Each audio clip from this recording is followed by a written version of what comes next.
கரங்களை வைத்து கத்திர சோத்திரமானோ கத்திர நல்லவர். ஹல்லேலூயா, ஹல்லேலூயா. புதன்கிழமை வேதத்தை வாசிக்கும் போது அதே போல் ஜெபம் பண்ணும்போது ஆண்டவர் பேசின ஒரு வார்த்தை, அதை தான் இன்னைக்கு நம்ம பார்க்க போகிறோம். முதலாவது ஒரு வசனத்தை வாசிங்க. யாத்ராகமம் 15ஆம் அதிகாரம் 26வது வசனம். யாத்ராகமம் 15:20. சத்தத்தை கவனமாய் கேட்டு, உன் தேவனாகிய கர்த்தரின் சத்தத்தை கவனமாய் கேட்டு, அவர் பார்வைக்கு செம்மையானவைகளை செய்து, அவர் கட்டளைகளுக்கு செவி கொடுத்து, அவருடைய நியமங்கள் யாவை கை கொண்டால், நான் எகிப்திற்கு வரப்பண்ணின வியாதிகள் ஒன்றையும் உனக்கு வரப்பண்ண மாட்டேன். நானே உன் பரிகாரியான கர்த்தர். நல்லா கவனிங்க, ஆண்டவர் நமக்கு சொல்ற வார்த்தை எல்லாம் சேர்ந்து சொல்லுங்க. நானே, சொல்லுங்க, உன் பரிகாரியான கர்த்தர். I am the Lord that healeth thee. I am the Lord your healer அப்படின்னு நிறைய டிரான்ஸ்லேஷன். உன்னை குணமாக்குற கர்த்தர், தமிழ்ல பார்த்தா பரிகாரியான கர்த்தர். நல்லா கவனிங்க. இன்னைக்கு உலகத்துல பொதுவாகவே ஏதாவது ஒரு காரியம் நடந்ததுன்னா அதுக்கு என்ன பரிகாரம், அதுக்கு என்ன மாற்று? பரிகாரன்றதுக்கு நிறைய அர்த்தம் இருக்கு, புரியுதா? என்னது மாற்று? அதுக்கு என்ன, அதை மாத்துறதுக்கு என்ன பண்ணலாம்? அடுத்தது பரிகாரன்றதுக்கு அதை ஒன்றை அழித்து, புரியுதா? பரிகாரம் அது முற்றிலுமா அழிக்கிறது, அபாலிஷ்ட், டெஸ்ட்ராயிங். இன்னொரு இது பார்த்தா அதுக்கு ஒரு முடிவு உண்டாக்குறது, புட் அண்ட் எண்ட், முடிவு உண்டாக்குறது. இப்படிலாம் இந்த பரிகாரன்ற வார்த்தைக்கு அவ்வளோ அர்த்தம் இருக்கு. இப்போ இது எல்லாத்தையும் யார் செய்யறாரு சொல்லுங்க? நானே. சொல்லுங்க வாயை திறந்து. ஆண்டவர் சொல்றார், நானே உன் பரிகாரியான கர்த்தர். எதெல்லாம் அவர் பரிகரித்தார் அதை தான் இன்னைக்கு பார்க்க போறோம். நமக்காக எதையெல்லாம் பரிகரித்து நமக்கு ஒரு விமோச்சனம் இல்லைன்னா ஒரு விடுதலை கொடுத்திருக்கிறார், நம்மளை வாழ வச்சிருக்கிறார், நம்மளை ஆசீர்வதித்திருக்கிறார். முக்கியமான 3 பார்க்க போறோம். அதை 3 பார்க்கறதுக்கு முன்னாடி இந்த 3த்தையும் அவரால் செய்ய முடியுன்றதுக்கு விசேஷமா ஒன்று சொல்ல போறேன். அப்போ அதை பார்த்தீங்கன்னா, இதையே அவர் பரிகரித்தார்னா மற்ற 3 எவ்வளோ நிச்சயமா அவர் செய்வார், எவ்வளோ வல்லமை உள்ளவர் அப்படின்றதுக்காக முதல்ல ஒரு விசேஷமான ஒரு காரியத்தை நீங்க பார்க்க போறீங்க. முதல்ல வாசிங்க 1 கொரிந்தியர். அவர் நமக்காக பரிகரித்தது விசேஷமான காரியம்.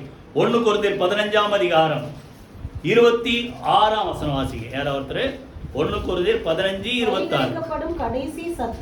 பரிகரிக்கப்படும் கடைசி சத்துரு சொல்லுங்க, மரணம். கைகளை வைத்து கர்த்தரை ஸ்தோத்திரம் பண்ணுவோம். அப்போ நல்லா கவனிங்க, மரணத்தை ஆண்டவர் நமக்காக என்ன செய்தார் சொல்லுங்க?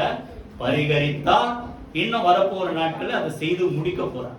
புட் அண்ட் எண்ட் அப்படி அதற்கு ஒரு முடிவு உண்டாக்குவார். பொதுவாகவே எல்லாருக்கும் மரணம் இந்த உலகத்துல, அதுக்கு யோபுல இருக்குது, பிரசங்கில இருக்குது, நிறைய புக்கில் இருக்கு, புரியுதா? அந்த மரணத்துக்கு யாரால என்ன செய்ய முடியாது சொல்லுங்க?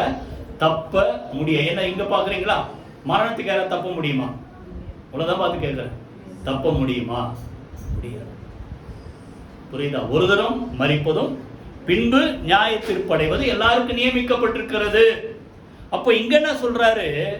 மரணத்தை பரிகரித்தார். இதுக்கு 2 அர்த்தம். அந்த மரணம் என்பது நரக ஆக்கினை குறிக்கிறது. 1 ஆக்கினை தீர்ப்பு. 2வது பொதுவாகவே ஏற்படுகிற மரணத்தை நீங்க வச்சுக்கலாம். 2த்தையும் ஆண்டவர் பரிகரித்தார். சொல்லுங்க, நரக ஆக்கினையை கர்த்தர் என்ன செய்தார் சொல்லுங்க? நமக்காக பரிகரித்து அதுல இருந்து நம்மளை என்ன செய்தார்? மீட்டுக் கொண்டார். ஏசாயா 53ஆம் அதிகாரத்தில் கடைசி வார்த்தை அதான்.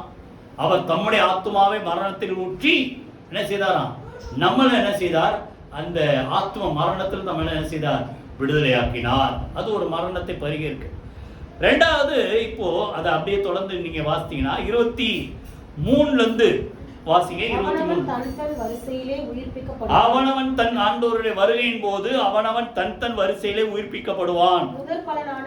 உயிர்த்தெழுதலில் முதற்பாலனானவர் யார் சொல்லுங்க? ஆண்டவராகிய இயேசு கிறிஸ்து. அவர் வருகையில் அவருடையவர்கள் உயிர்ப்பிக்கப்படுவார். வரும்போது ஒன்று நடக்க போகுது. அவருடையவர்கள் கிறிஸ்துவுக்குள் மரித்தவர்கள் முதலாவது எழுந்திருப்பார்கள். 1 கொரிந்தியர் 15ஆம் அதிகாரத்தில் பின்னால பார்த்தா இருக்கும். அடுத்தது 1 தெசலோனிக்கேயர் 4ஆம் அதிகாரத்தில் இருக்கு. அப்போ அவர் வரும்போது அவருடையவர்கள் என்ன செய்வார்கள்? உயிர்ப்பிக்கப்படுவார்கள். 24 அதன் பின்பு முடிவு உண்டாகும். அப்பொழுது அவர் சகல துரைத்தனத்தையும் சகல அதிகாரத்தையும் வல்லமையை பரிகரித்து எதிராக எழும்புகிற எல்லா துரைத்தனங்கள் அதிகாரங்களை என்ன செய்தார்? எத்தனை பாருங்க, பரிகரித்து தேவனும் பிதாவுமாய் இருக்கிறவருக்கு ராஜ்யத்தை ஒப்பு கொடுப்பார். எல்லா சத்துருக்களையும் தமது பாதற்கு கீழாக்கி போடும் வரைக்கும் அவர் ஆளுகை செய்ய வேண்டியது. கடைசி பரிகரிக்கப்படும் கடைசி சத்துரு சொல்லுங்க, மரணம். இப்ப இந்த மரணத்தை எப்படி பரிகரித்தார்? இன்னும் வரப்போகிற நாட்கள் அது முற்றிலுமா ஒரு முடிவு உண்டாக்குறோம். இப்போ நான் பேசிக்கொண்டிருக்க திடீர்னு எனக்கும் என்ன வந்திருக்கலாம் சொல்லுங்க, ஒரு நாள் மரணம். சங்கீதத்தில் 90ஆம் சேர்த்து சொன்னபடி மனுஷனுடைய ஆயுசு நாட்கள் 70 வருஷம், பலத்தின் மிகுதியால் 80 வருஷம். பெரிய பரிசுத்தவான்கள் புரியுதா 100 வருஷம் 200 வருஷம் வாழ்ந்தவங்களாம் இருக்கிறாங்க. ஆனா இந்த மரணத்தை ஆண்டவர் பரிகரிப்பார். இப்ப வாசிங்க, இப்போ அதே 15ஆம் அதிகாரத்துல 50ல இருந்து யாரோ ஒருத்தர் வாசிங்க. சகோதரரே, சொல்லுகிறது என்னவெனில் மாம்சமும் ரத்தமும் தேவனுடைய ராஜ்யத்தை சுதந்திரிக்க மாட்டாது, அழிவுள்ளது அழியாமை சுதந்திரிப்பு. இப்ப நம்ம இருக்கிற இந்த சரீரம் புரியுதுங்க, அழிவுள்ள சரீரம் இது அழியாமை சுதந்திரிக்காதான். மாம்ச ரத்தம் தான் சரீரம், புரியுதா? தேவன் என்னது? அந்த தேவனுடைய ராஜ்யத்தை சுதந்திரிக்க முடியும். ஒரு ரகசியம் இருக்குது. ஆனா அதுல ஒரு சொல்லுங்க ரகசியம். மரணத்தை எப்படி பரிகரித்தார் ரகசியம். ஒரு ரகசியத்தை உங்களுக்கு அறிவிக்கிறேன். நாம் எல்லாரும் நித்திரை அடைவதில்லை அப்படின்னா சாகிறதுல கடைசி காலம் தொழிக்கும் போது ஒரு நிமிஷத்திலே ஒரு இமை பொழுதிலே நாம் எல்லாரும் மறுரூபம் ஆக்கப்படுவோம். நல்லா கவனிங்க. இப்போ எல்லாருக்கும் ஒரு மரணம் இருக்குது. ஆனா திடீர்னு இப்போ பேசிக்கிற நேரத்துல ஆண்டவர் வந்துட்டா அவருக்குள் வாழ்கிறவர்கள் என்ன செய்வார்கள் சொல்லுங்க? மறுரூபமாக்கப்பட்டு மரணத்தை காணாமல் உயிரோடு எடுத்துக் கொள்ளப்படுவார்கள். இப்ப புரிஞ்சுதா? மரணத்தை ஆண்டவர் என்ன செய்தார் சொல்லுங்க? பரிகரித்த. நீ வரப்போகிற நாட்கள் அவருடைய வருகையின் போது இதெல்லாம் நடக்க போகுது. எப்படி? அதை விளக்கம் தான் சொல்றாரு. எக்காலம் துணிக்கும், அப்பொழுது மரித்தோர் அறிவில்லாதவர்களாக எழுந்திருப்பார்கள், நாம் என்ன செய்வோம்? மறுரூபம் ஆக்கப்படுவோம். அவர் வரும்போது கிறிஸ்துவுக்குள் மரித்தோர் முதலாவது என்ன செய்வார்கள்? எழுந்திருப்பார்கள். அதே நேரத்தில் நம்ம உயிரோடு இருக்கிறோம்னா மறுரூபமாக்கப்பட்டு இப்படியே மரணத்தை காணாமல். இதற்கெல்லாம் அடையாளம் ஏற்கனவே 2 பேர் இருக்கிறான், ஏனோக்கு ஒண்ணு, எலியா ஒண்ணு. புரிஞ்சுதான்? அப்போ நமக்கு கிடைத்த ஒரு பாக்கியம் என்னன்னா, அவருக்குள் நாம் வாழ்ந்தால், அவர் இப்போ வந்தார்னா நம்ம மரணத்தை காணாமல் சொல்லுங்க உயிரோடு கூட என்ன செய்வோம் சொல்லுங்க? எடுத்துக்கொள்ளப்படும். எப்படின்னா இந்த சரீரத்தோட அல்ல, இது மாம்ச ரத்தம் உள்ள சரீரம், மறுரூபமாக்கப்பட்ட ஒரு சரீரத்தோடு நாம் எடுத்துக்கொள்ளப்படும், மறுரூபமாக்கப்படுவோம். இன்னும் விளக்கம் சொல்றார். அழிவுள்ளதாக இது அழியாமையும் சாவுக்கேதுவாது இது சாவாமையும் தரித்துக் கொள்ள வேண்டும். அங்க அழிவில்லாத ஒரு ராஜ்யத்துல போறோம். இதற்கு நம்மளை தகுதிப்படுத்தத்தான் மறுரூபமாக்கப்பட்ட ஒரு சரீரம். அழிவுள்ளதாகி இது அழியாமையும் சாவுக்கேதுவாது சாவாமை தரித்துக் கொள்ளும் போது சொல்றாரு பாருங்க, அதான் பரிகரித்தார். மரணம் ஜெயமாக விழுங்கப்பட்டது என்று எழுதியிருக்கிற வார்த்தை நிறைவேறும். மரணமே உன் கூர் எங்கே? பாதாளமே உன் ஜெயம் எங்கே? மரணத்தின் கூர் பாவம், பாவத்தின் பலன் நியாய பிரமாணம். நம்முடைய கர்த்தராகிய இயேசு கிறிஸ்துவினாலே நமக்கு ஜெயம் கொடுக்கிற தேவனுக்கு சோத்திரம். கைகளை வைத்து கர்த்தரை சோத்திரம் பண்ணுவோமா? வெளிப்படுத்தல் போடுங்க. இனி மரணம் இராது. அங்க போன புதிய வானம் புதிய பூமிலாம் சிருஷ்டித்த பிறகு என்ன சொல்லுங்க? அங்க ஒரு வார்த்தை 21ஆம் அதிகாரம் 4-5 வசனம் 5ஆம் வசனம் வாசித்து பாருங்க. அப்பொழுது என்ன சொல்றார் ஆண்டவர்? இனி மரணம் இராது. இப்போ நல்லா கவனிங்க, மரணத்தையே பரிகரித்தார். இப்போ மரணமே வராதபடிக்கு கர்த்தர் ஒரு அற்புதத்தை செய்து உயிரோடு நம்மளை அப்படியே மறுரூபமாக்கப்பட்ட சரீரத்தோடு நம்மளை மாற்றி கொண்டு போய் டிரான்ஸ்பர்மேஷன் கொண்டு போய் அவருடைய ராஜ்யத்தில் அவரால் சேர்க்க முடியும்னா, இப்ப பின்னால 3 சொல்ல போறேன். இதையே செய்தவர் எத்தனை பேர் புரியுது? மரணமே எல்லாருக்கும் தவிர்க்க முடியாது. ஆனா இதையே அவர் பரிகரித்து அதுக்கு ஒரு முடிவு உண்டாக்குறாருன்னா, தெசலோனிக்கர் எடுத்து படிச்சு பாருங்க. அவர் வருவார், பிரதான தூதருடைய எக்காலம் துணிக்கும், அப்பொழுது மரித்தோர் முதலாவது கிறிஸ்துவுக்குள் மரித்தோர் முதலாவது எழுந்திருப்பார்கள். அப்பொழுது நாம் என்ன செய்வோம்? மறுரூபமாக்கப்பட்டு இவ்விதமாய் எடுத்துக்கொள்ளப்பட்டு அவர் எப்பொழுதும் அவரோடு கூட இருப்போம். இதெல்லாம் அது விளக்கம். அங்க தெசலோனிக்கர் 4ஆம் அதிகாரத்தில் எத்தனை பேர் புரியுது? இப்போ மரணத்தை பரிகரிக்க ஒரு ஆண்டவரால முடியும்னா மற்ற 3 காரியம் இப்ப பார்க்க போறோம். இதெல்லாம் அவர் என்ன செய்வார் சொல்லுங்க? நிச்சயமாய் பரிகரிப்பார். கையில வைத்து சோத்திரமான இப்போ சொல்லுங்க, ஆண்டவர் என் பரிகாரி. சொல்லுங்களேன், தேவன் என் பரிகாரியான கர்த்தர். இயேசு தான் நல்ல பாட்டு பாடும். இயேசு என் பரிகாரியான கர்த்தர். இப்போ 3 காரியம். இது அந்த என்ன சொல் நிச்சயத்தை சொல்றதுக்கு தான் இந்த மரணத்தை எடுத்தேன். இப்போ 3 காரியம் பார்க்க போறோம். நமக்காக ஆண்டவர் எதெல்லாம் பரிகரிக்கிறார். முதலாவது வாசிங்க, எண்ணாகமம் 19ஆம் அதிகாரம். எண்ணாகமம் 19ஆம் அதிகாரம் 9ஆம் வசனம். யாராவது வாசிங்க. எண்ணாகமம் 19:9. சுத்தமாய் இருக்கிற ஒருவன் 19:9. சுத்தமாய் இருக்கிற ஒருவன் அந்த கிடாரியின் சாம்பலை வாரிக்கொண்டு பாளையத்துக்கு புறமே சுத்தமான ஒரு இடத்திலே பொட்டி வைக்க கடவன். அது இஸ்ரவேல் புத்திரரின் சபைக்காக தீட்டு கழிக்கும் ஜலத்துக்கென்று காத்து வைக்கப்பட வேண்டியும் அது பாவத்தை பரிகரிக்கும். நல்ல கவனிங்க. சொல்லுங்க, 2வது சொல்லுங்க, எதை பரிகரித்தார்? பாவத்தை. சொல்லுங்கள, பாவத்தை இன்னைக்கு பார்த்தீங்கன்னா உலகத்துல எல்லாத்துக்கும் காரணம் தான். திமிர்வாத காரண படுக்கையோடு தூக்கிட்டு வராங்க. ஆண்டவர் ஒன்று பார்த்து என்ன சொன்னோம்? மார்க் 2ஆம் அதிகாரத்தில் நீ சுகமாக்கப்பட்டான்னு தான் சொன்னோம். என்ன சொல்றாரு? உன் பாவம் உனக்கு மன்னிக்கப்பட்டது. உடனே முறுமுறுக்கிறான், இது என்ன பாவம்? இப்போ எல்லாத்துக்கும் காரணம் அவருக்கு தெரியுது. புரியுதா? அப்போ முதல்ல எதை பரிகரித்தார் சொல்லுங்க? பாவத்தை பரிகரிக்குது. இப்போ எது பாவத்தை பரிகரிக்குது? அது பார்த்தீங்கன்னா நீங்க 2ஆம் வசனத்திலிருந்து படிக்கணும். ஒரு கிடாரினா பசு, அதை கொண்டு வரணும். அதை கொன்று அந்த ரத்தத்தை என்ன செய்யணும்? 7 தினம் அந்த ஆசரிப்பு கூடாரத்தில் தெளிக்கணும். அதற்கு பிறகு கிடாரிய நகரத்துக்கு புறம்பே கொண்டு போய் என்ன செய்யணும்? சுட்டரிக்கணும். சுட்டரிக்கப்பட்ட பிறகு அதனுடைய சாம்பலை கொண்டு வரணும். இப்போ அந்த சாம்பல் ஜனங்களுடைய பாவங்களை என்ன செய்ய சொல்லுங்க? பரிகரிக்கும். இதெல்லாம் ஆண்டவர் செய்து முடித்தார். நமக்காக ரத்தம் சிந்தினார். அவர் நமக்காக கொடுக்கப்பட்டு சொல்லுங்க சுட்டரிக்கப்படுறதுன்னு அர்த்தம். சர்வாங்க தகன. தகன என்ன அர்த்தம்? சுட்டரிக்கப்படுறதுன்னு தகனம். சர்வாங்க தகன பலி. நமக்காக பலியான ஆண்டவர். புரியுது? அவர் சுட்டரிக்கப்படல, கல்லறையில வைக்கப்பட்டார். ஆனா அதனுடைய அர்த்தம் இப்போ இதெல்லாம் அவர் நமக்காக செய்து முடித்ததினால அந்த கிடாருடைய சாம்பல் பாவத்தை பரிகரிக்கணும்னா இந்த ஆண்டவராக இயேசு கிறிஸ்து நம்முடைய பாவங்களை நீக்கி நம்மை சுத்திகரிப்பது எவ்வளவு நிச்சயம். இப்ப இதை நீங்க வாசிக்கணும்னா இப்ப அப்படியே வாங்க, எபிரேயர்ல இருக்கு பாருங்க. 9ஆம் அதிகாரம் எடுத்துங்க. எபிரேயர் 9ஆம் அதிகாரம் 12ல இருந்து யாராவது வாசி. இததான் இங்க மீன் பண்றாரு. வெள்ளாட்டுக்கடா இளங்காலை இவையுடைய ரத்தத்தினால அல்ல, தம்முடைய சொந்த ரத்தத்தினாலே ஒரு தரம் மகா பரிசுத்த ஸ்தலத்திலே பிரவேசித்து நித்திய மீட்பை உண்டு பண்ணினார். அது எப்படி எனில், நல்லா கவனிங்க, அதான் பாவத்தில் நித்திய மீட்பு. இப்பதான் சொல்ற அந்த எண்ணாகமத்தில் எழுதப்பட்டது சொல்றாங்க. காலை வெள்ளாட்டுக்கடா இவைகளின் ரத்தம் தீட்டுப்பட்டவருமே தெளிக்கப்பட்ட கடாரியின், நம்ம படிச்சோமா? கடாரியின் சாம்பல் படிச்சோமா? அந்த கடாரியின் சாம்பல் சரீர சுத்தி உண்டாக்கும்படி நம்மளை பாவத்திலிருந்து சுத்திகரித்து நம்மளை பரிசுத்தப்படுத்தும் என்றால் 14ல சொல்றாரு, நித்திய ஆவியினாலே தம்மைத்தாமே பழுதற்ற பலியாக தேவனுக்கு ஒப்பு கொடுத்த இயேசு கிறிஸ்துவின் ரத்தம் ஜீவனுள்ள தேவனுக்கு ஊழியம் செய்வதற்கு உங்கள் மனசாட்சியை செத்த கிரியைகளை சுத்திகரிப்பது எவ்வளவு வித்தியாசத்தை சொல்றார். ஒரு கடாரியின் சாம்பல் பாவத்தை பரிகரிக்கும்னா தம்மைத்தாமே சர்வாங்க தகவலியா ஒப்பு கொடுத்த ஆண்டவராகிய இயேசு கிறிஸ்துவோட ரத்தம் நம்முடைய பாவங்களை நீக்கி நம்மை சுத்திகரிப்பது சொல்லுங்க எவ்வளவு நிச்சயம். இப்போ 2வது சொல்லுங்க, இப்ப எதை பார்த்து பரிகரித்தார்? சொல்ல மாட்டீங்களே. பாவத்தை பரிகரித்தார். இப்ப பரிகரித்தார் பாவத்தை அழித்தார், இல்லைன்னா பாவத்துக்கு ஒரு முடிவு உண்டாக்குனார். எப்படி?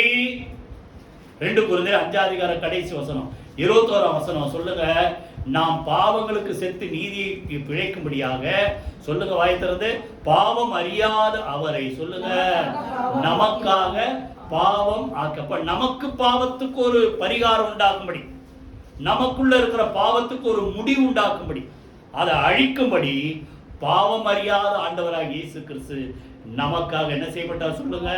பாவமாக்கானார் தான் அவருடைய ரத்தம்.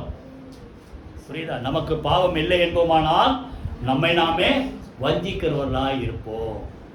அவருடைய குமாரனாக இயேசு கிறிஸ்து ரத்தம் சொல்லுங்க, சகல பாவங்களை நீக்கி நம்மை சுத்திகரிக்க, பாவத்திலிருந்து ஒரு பரிகாரம். இதுக்கு நிறைய, இந்த பாவம் மன்னிக்கப்பட்ட பிறகு நம்ம எவ்வளவு பாக்கின்றது நிறைய விஷயம். புரியுதா? ஒருவன் கிறிஸ்துவுக்குள் இருந்தால் அவன் என்ன செய்யறான்? புது சிருஷ்டியா இருக்கிறான். இப்போ ரோமர்ல ஒரு 2 வசனத்தை வாசிக்கணும். ரோமர் முதல்ல எடுங்க, 8ஆம் அதிகாரம் 1ஆம் வசனம். முதல்ல வாசிங்க, 8ஆம் அதிகாரம்.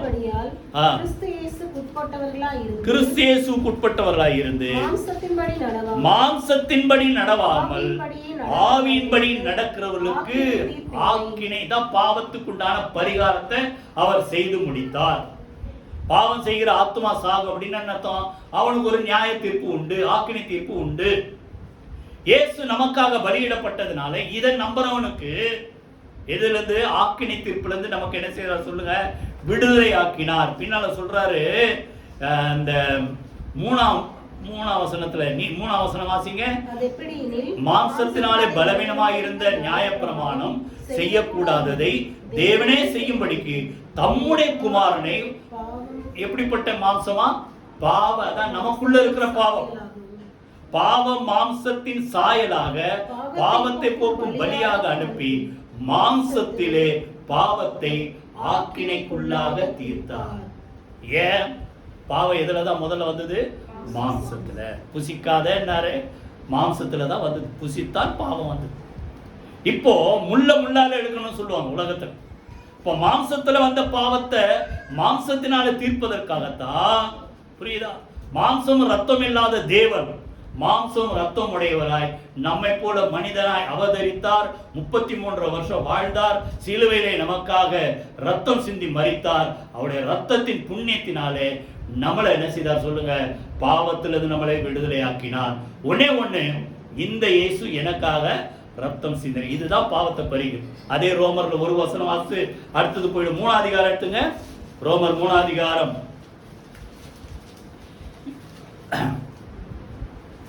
25ஆம் வசனம். 25ஆம் வசனம். பொறுமையா இருந்த முற்காலத்தில் நடந்த பாவங்களை தாம் பொறுத்து கொண்டதை குறித்து நல்லா கவனிங்க. ஆண்டவரை அறிவதற்கு முன்பாக எவ்வளோ தப்பு செஞ்சோம்.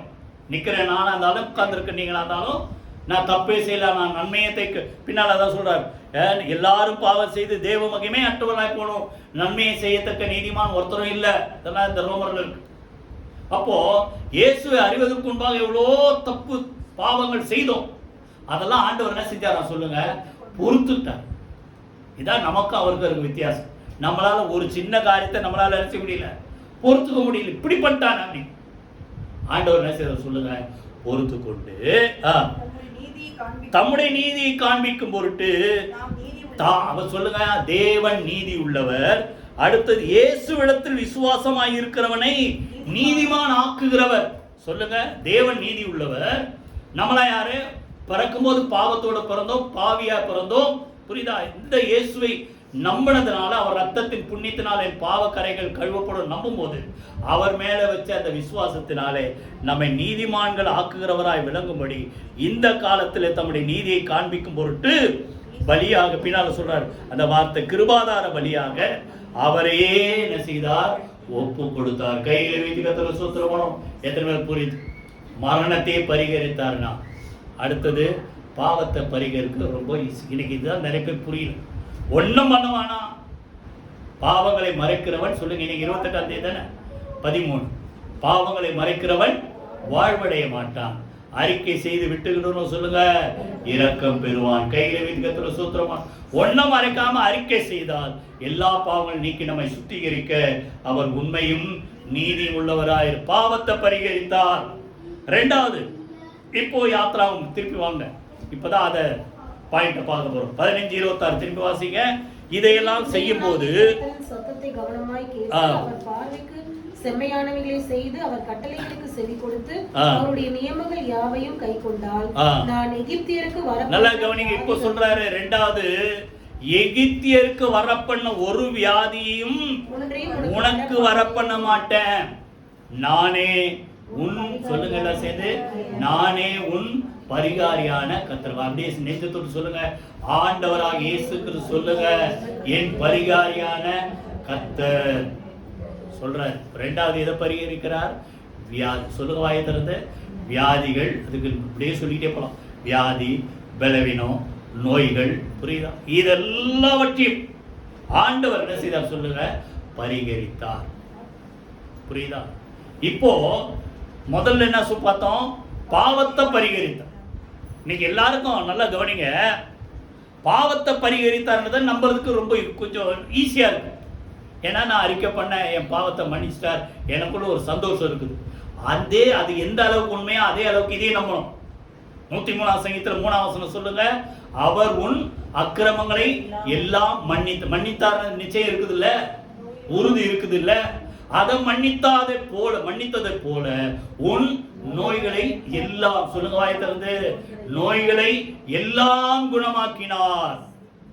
பாவத்தை பரிகரித்த ஆண்டவர் அதை எப்படி நீங்க நம்புறீங்களோ அதே அளவுக்கு, ஒருவேளை டாக்டர் சொல்லலாம் இந்த வியாதிக்கு முடிவே இல்லைன்னா, ஆனால் இந்த பரிகாரன்றதுக்கு நான் முதல்ல என்ன சொன்னேன்? அதுக்கு ஒரு முடிவு. பரிகாரன்றதுக்கு வார்த்தை அர்த்தம் சொல்லுங்க, முடிவு உண்டாக்கினார், அழித்தார். புரியுதா? அப்போ வியாதியை சிலுவையிலே ஆண்டவர் என்ன செய்தார்? சுமந்து தீர்த்து அழித்தார், பரிகாரம் பண்ணார். புரியுதா? அதை நீங்க நம்பினா உங்களுக்கு சுகம் உண்டாகும். இப்போ அப்படியே திருப்பி தொடர்ந்து 2-3 வசனத்தை வாசிப்போம். அதே 23ஆம் அதிகாரம், யாத்ராகமத்திலே 23ஆம் அதிகாரம் 25-26 வாசிங்க. உங்கள் தேவனாகிய கர்த்தரையே சேவிக்க கடவீர்கள். நல்லா கவனிங்க, அவர் உன் அப்பத்தையும் உன் தண்ணீரையும் ஆசீர்வதிப்பார், வியாதியை உன்னிலிருந்து விலக்குவேன். நல்லா கவனிங்க, அப்பத்தையும் தண்ணீரை என்ன செய்வார் சொல்லுங்க?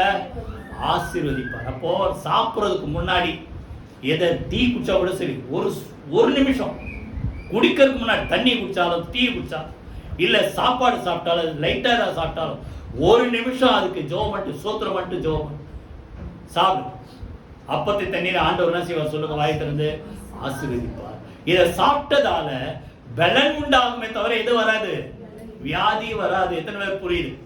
அப்பத்தை தண்ணீரை ஆசீர்வதிப்பார். இந்த விசுவாசத்தோட சாப்பிடு. புரியுதா? வியாதியை உன்னிலிருந்து என்ன செய்வேன்? விலக்குவேன். அதோட முடியல, அவர் நம்மளை வியாதியை விளக்கும் போது என்னெல்லாம் செய்வாரா? 26ஆம் வசனம், 26ஆம் வசனம் வாசிங்க. கர்ப்பம் விழுகிறதும் இது ஒரு பலவீனம். சொல்லுங்க வாய் திறந்து. கர்ப்பம் விழுகிறது அப்படின்னு அர்த்தம்? கர்ப்பம் தரிக்கும், ஆனா அது என்னது? வளராது, நிலைக்காது, டக்குன்னு ஒண்ணு இல்லாம போய், அது ஒண்ணு. அது ஒரு பலவீனம், அது ஒரு வியாதி. இதையும் கர்த்தர் பரிகரித்தார். அடுத்தது சொல்லுங்க, மலடும் உன் தேசத்தில் இருப்பது அப்படின்னு அர்த்தம்? கர்ப்பம் தரிக்கவே முடியாதபடி இருக்கிற ஒரு பலவீனம். இது கர்ப்பம் விழுகிற ஒரு பலவீனம். இதையும் கர்த்தர் என்ன செய்தார் சொல்லுங்க? பரிகரித்ததற்கு முடிவு உண்டாக்கி கர்த்தர் நம்மை வாழ வைக்கிற தேவன். கைகளை வைத்து கர்த்தரை ஸ்தோத்திரம் பண்ணுவோமா?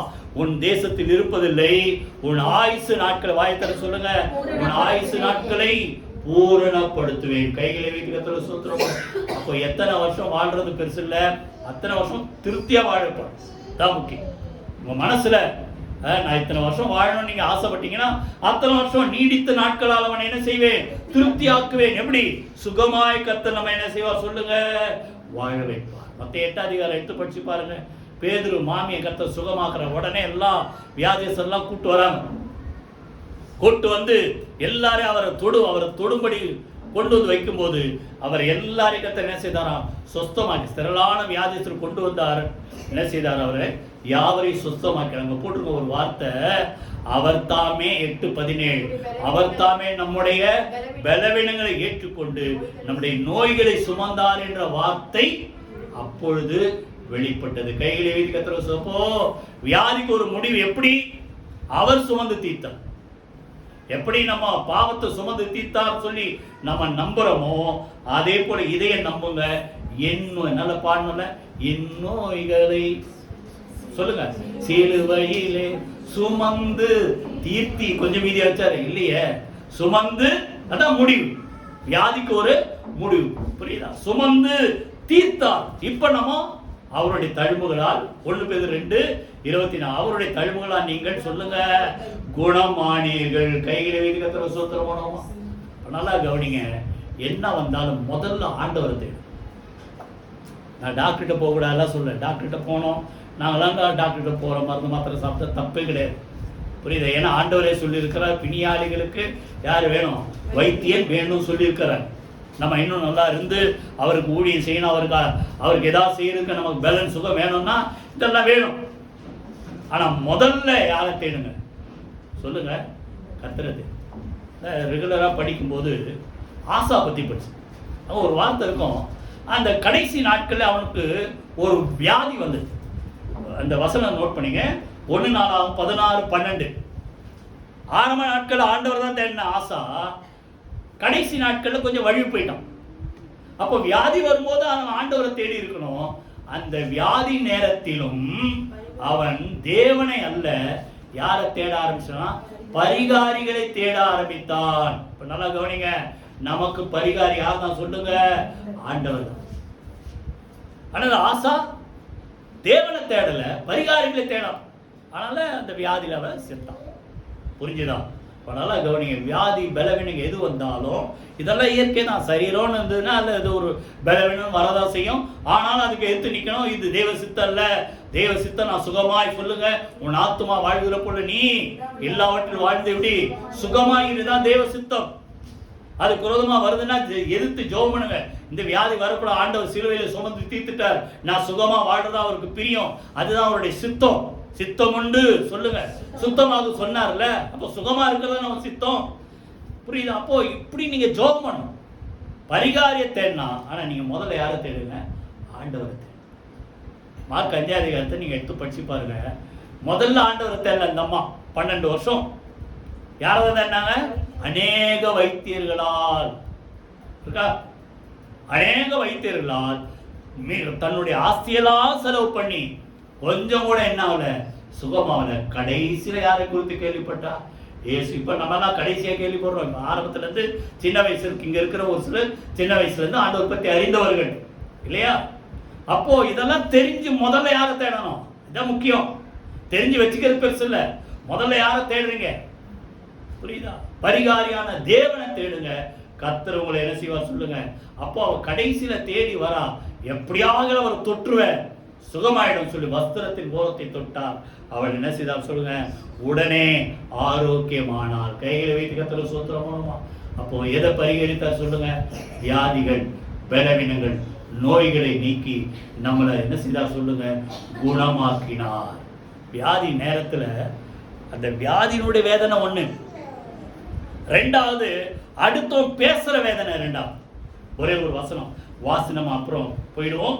147 சங்கீதம் 3 வசனம். யாராவது ஒருத்தர் வாசிங்க. 147:3. 147:3 வாசிங்க. இருதயம் நொறுங்குண்டவர்களை குணமாக்குகிறார், அவருடைய காயங்களை கட்டுகிறார். பலவீனம் அடிபட்டு அந்த காயத்தை கட்டி குணமாக்குற அவர் தான். புரியுதா? ரெண்டாவது இருதயம் நொறுக்கப்பட்டு நம்மளை இருதயத்தை காயப்படுத்துறவங்க நிறைய பேர் இருக்கிறான். எப்படி பேசுவாங்களாம்? பட்டை குத்து, கத்தி குத்து மாதிரி பேசும். அதான் இந்த 41 சங்கீதம் பட்சம். ஏற்கனவே அவரு வியாதி படுக்கையில இருக்கிறாரு, ஆனா கர்த்தர் சொல்றார் வியாதி படுக்கையை மாட்டி போடுவார். ஆனா பார்க்க வரான், அக்கறையா பார்க்க வந்தானா? அவன் எப்படி இருக்கிறான் பார்க்கலாம். பார்க்க வந்துட்டு என்ன பண்றான்? தெருவில் போய் தூக்கி திரிகிறான். எல்லாருக்கும் சொல்றான், கதை கட்டுறான். என்ன சொல்றான்? வியாதி படுக்கையில படுத்திருக்கிறான், தீரா வியாதி அவனை பிடிச்சிச்சு, அவன் என்ன செய்ய மாட்டான்? எந்திரிக்க மாட்டான்றான். இப்போ அந்த நேரத்துல உடைஞ்சு போல, அந்த நேரத்துல திருப்பி ஜெபம் பண்றார். ஆண்டவரே, நான் அவர்களுக்கு சரிக்கட்ட என்னை திரும்ப எழுந்திருக்க பண்ணும்.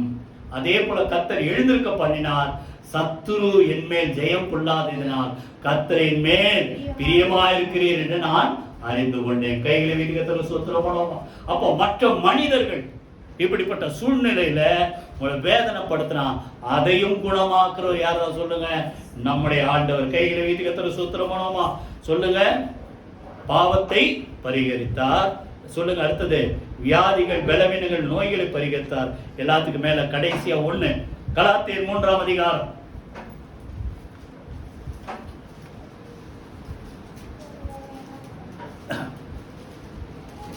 13 வாசி. 13.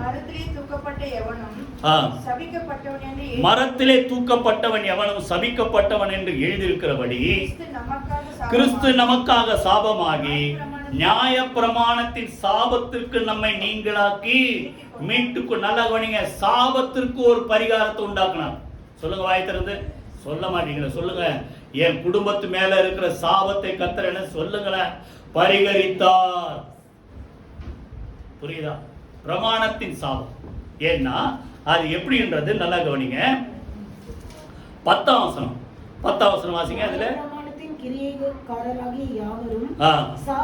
நியாய பிரமாணத்தின் கிரியைக்காரர் சாபத்துக்கு உட்பட்டு இருக்கிறார்கள். நியாய பிரமாண புஸ்தகத்தில் எழுதப்பட்டவைகளை எல்லாம் செய்யத்தக்கதாக அவைகளில் நிலைத்திராதவன் எவனோ அவன் சபிக்கப்பட்டவன் என்று எழுதியிருக்குது. எழுதப்பட்டவர் சொல்றார், இந்த நியாய பிரமாணத்தின்படி நடக்கல் நாம யாரு? சபிக்கப்பட்டவன். இததான் சொல்றாரு. எழுத்து கொல்லுகிறது, ஆவி உயிர்ப்பிக்கும். எழுத்து நல்லதுதான். பிரமாணம் இல்லைன்னா எது பாவம் எது நல்லது கெட்டது தெரியாது. பிரமாணம் கொடுக்கப்பட்டது நல்லது. ஆனா அதன்படி வாழ்ந்தா நல்லது.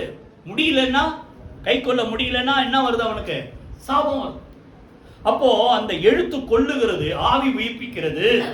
அப்ப நம்மளை உயிர்ப்பிக்கிற ஆண்டவர் நம்மோடு கூட இருந்து சாபத்துக்கு நமக்கு ஒரு பரிகாரத்தை உண்டாக்கி சாபத்திலிருந்து கர்த்தர் என்ன செய்தார் சொல்லுங்க? நம்மளை விடுதலை ஆக்கினார். கைகளை வைத்து கர்த்தர் ஸ்தோத்திரம் மூலமா. இப்ப நல்லா கவனிங்க. சாபத்தின் வார்த்தைகள் இதான் எழுத்து. கை கொள்ளாதவன் 10ஆம் வசனம் ஞாபகம் இருக்கா? எத்தனை மறக்காதீங்க இதெல்லாம். கை கொள்ளாதவன் சபிக்கப்பட்டவன். அந்த எழுத்தின்படி வாழாதவன் சபிக்கப்பட்டவன். இப்போ இந்த எழுத்துல ஒரு சாபம் இருக்குது, எழுத்துல ஒரு என்ன சொல்றது ஆக்கினி தீர்ப்பு இருக்குது, எழுத்துல ஒரு ஆபத்து. அப்படி சொன்னாதான் புரியும். சாபம் சொல்றது ஆபத்து இருக்குதுன்றது புரியணும்னா இப்போ ஒரு சம்பவத்தை இதெல்லாம் நீங்க தொடர்ந்து பைபிள் படிச்சாதான் புரியும். எத்தனை பேர் படிக்கிறீங்க சொல்றேன், நானும் சொல்லிட்டே தான் இருக்கிறேன். ஆதியாகமம் தொடர்ந்து அப்படியே ரெகுலரா படிக்க ஆரம்பிங்க. என்னாகமம் 5ஆம் அதிகாரம் எடுத்துங்க.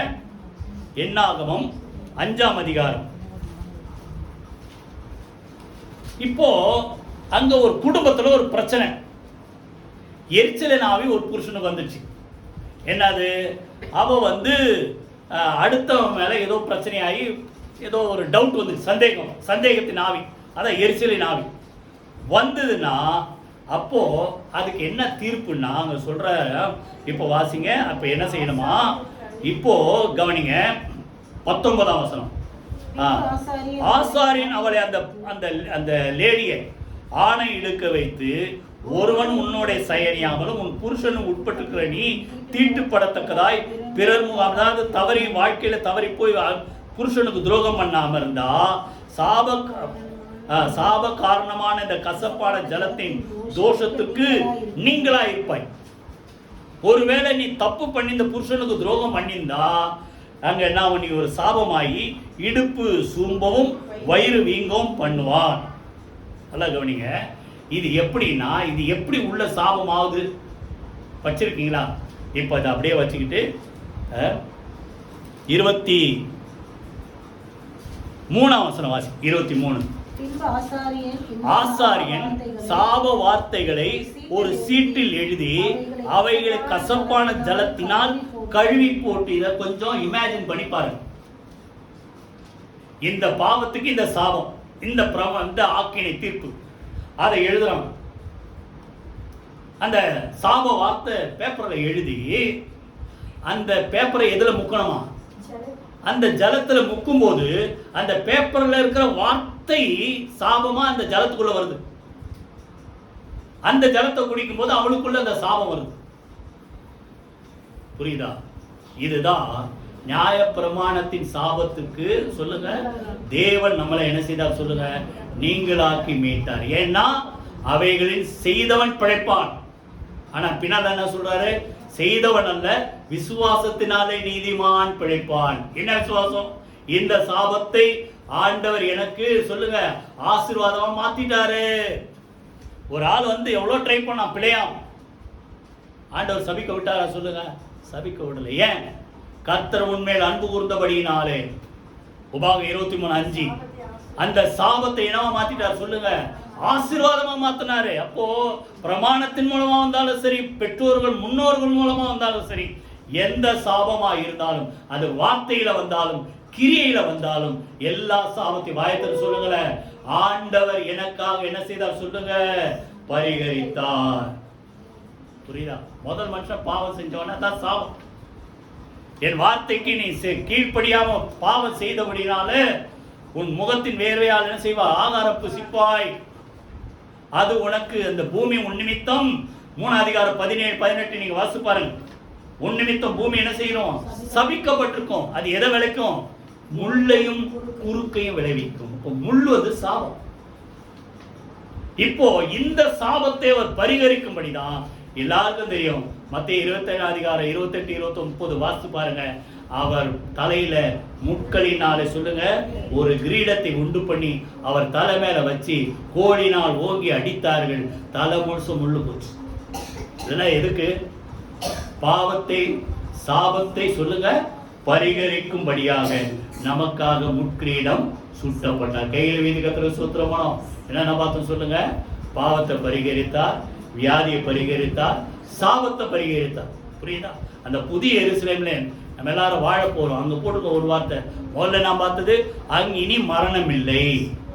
இங்க என்ன போட்டுக்குது, இனி ஒரு சாபமும் இராது. கைகளை வீதி கத்திர சூத்திரமானோமா. இப்ப சாபத்திற்கு ஒரு முடிவை உண்டாக்கினார்.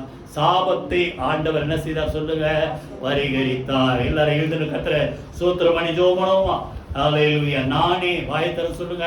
இந்த வார்த்தையில 4 இருக்கு. நானே சொல்லுங்க உன் பரிகாரியான கர்த்தர். இந்த 3 ரொம்ப அவசியம். இனி வரப்போகுது 1, அதுதான் மரணத்தை பரிகரிக்க போறார். இத 3 அவர் செய்வார் என்றதுக்கு அந்த நிச்சயத்தை நம்ம உணர்றதுக்கு தான் நான் சொன்னேன். அவர் மரணத்தையே பரிகரித்து மரணத்தை காணாதபடிக்கு அவர் வருகை மட்டும் நம்ம உயிரோடு இருப்போம் என்று சொன்னார். அதற்குள் மரித்தவர், கிறிஸ்துவுக்கு மரித்தவர் எழும்பும் போது நம்ம இந்த சரீரத்தோடு அல்ல, மறுரூபமாக்கப்பட்ட சரீரத்தோடு மரணத்தை காணாமல் அப்படியே உயிரோடு கூட அவருடைய வருகையில என்ன செய்வோம், எடுத்துக்கொள்ளப்பட்டு எப்பொழுதும் அவரோடு கூட இருப்போம்.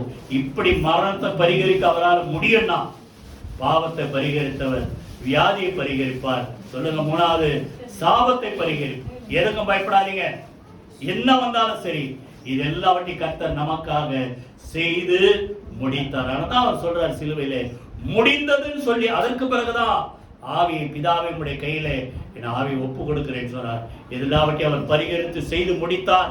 விசுவாசத்தோட நம்புங்க, ஆண்டவர் என் பரிகாரியான கர்த்தர். பாவத்தை பரிகரித்தார், வியாதியை பரிகரித்தார், சாபத்தை பரிகரித்தார். நான் சுகமாய் வாழ்வேன். கரங்கள் உயர்த்தி அப்படியே கர்த்தரை ஸ்தோத்திரம் பண்ணி ஜெபம் பண்ணி முடிப்போம். ஆண்டவரே நீ சொன்ன அந்த வார்த்தைக்காக நாங்கள் நன்றி செலுத்துறோம். நானே உன் பரிகாரியான கர்த்தர் சொன்ன உடைய வார்த்தைப்படி எகிப்திற்கு வரப்பண்ண ஒரு வியாதி உனக்கு வரப்பண்ண மாட்டேன்னு சொன்னீரே.